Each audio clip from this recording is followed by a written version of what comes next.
Assalamualaikum guys, dan apa khabar semua kawan-kawan? Dan PAS sekarang ni dia bukan hanya gerakan politik untuk orang dewasa, dan dia bukan hanya cradle to grave sana. Dia cradle to akhirat. Dia cradle to akhirat sebab dia cradle lahir je, lepas tu masuk pasti, lepas tu kelab remaja PAS, lepas tu masuk hizbi ataupun apa-apa gerakan di mahasiswa. Dia grave, dia jaga sampai usia tua, dan akhirat dia janji akhirat juga. Thank you very much KJ di atas promosi yang tidak berbayar kepada PAS. Dengan kritikan dan kebimbangan yang KJ luahkan, insya-Allah dapat menarik dengan lebih ramai lagi rakyat Malaysia kepada PAS. Firstly, aku nak bagi tahu, sebelum KJ ataupun sesiapa saja, baik penganalisa politik, nak mengkritik ataupun nak condemn PAS, alangkah baiknya terlebih dahulu korang kenali PAS betul-betul dari dalam. So hari ini aku nak menjelaskan serba ringkas mengenai PAS kepada rakyat Malaysia. Yang pertama, PAS adalah satu entiti ataupun wadah yang berdaftar secara sah di sisi undang-undang Malaysia. PAS bukanlah satu gerakan haram yang menyebabkan ahli-ahlinya taksub seperti Al-Arkam, geng-geng Ayah Pin dan sebagainya. Antara komponen ataupun tonggak utama yang mengungguli PAS sejak daripada penubuhannya tahun 1951 dan sehinggalah sekarang ialah terdiri daripada 3 tonggak utama yang unggul. Yang pertama adalah tarbiyah. Sebab itulah benar kata KJ, PAS melahirkan generasi yang dikredilkan daripada sejak pasti, mahasiswa, dewasa, sehinggalah akhirat. Benar sama sekali. Sebab apa?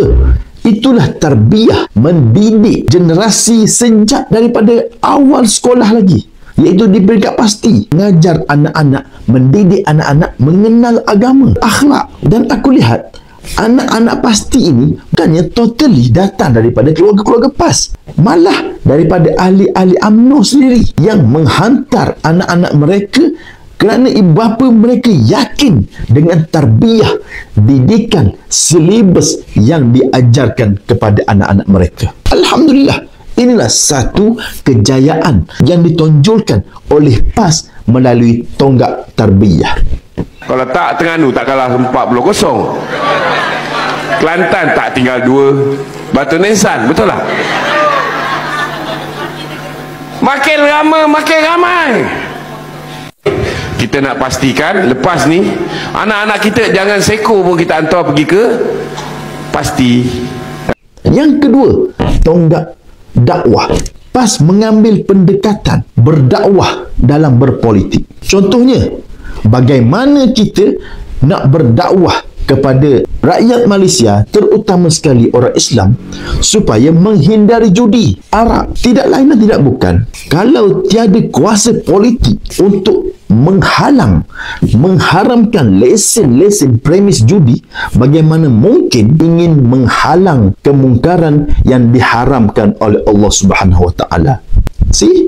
Dengan adanya kuasa, maka dapatlah kita sebagai umat Islam yang diperintahkan oleh Allah Subhanahu Wa Taala, ta'muruna bil ma'ruf wa tanhauna 'anil munkar, suruh berbuat perkara ma'ruf dan mencegah perkara munkar.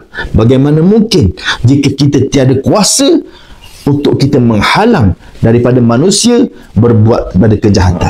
Dan alhamdulillah, terbukti apabila PAS diberi kemenangan oleh Allah Subhanahu Wa Taala melalui kepercayaan dan amanah mandat daripada rakyat di 4 buah negeri. Alhamdulillah, hasilnya PAS tidak sembang kosong apabila semua ke-4 buah negeri mengharamkan pengeluaran lesen premis judi. So, inilah satu bukti yang telah PAS tonjolkan melalui tonggak dakwah. Begitu juga dengan hiburan dan sebagainya. Dan tonggak yang ketiga adalah siasah, yang mana alhamdulillah PAS hari ini mengambil ruang dalam demokrasi, dan alhamdulillah PAS adalah parti yang paling ramai diberi kepercayaan dan amanah oleh rakyat hari ini.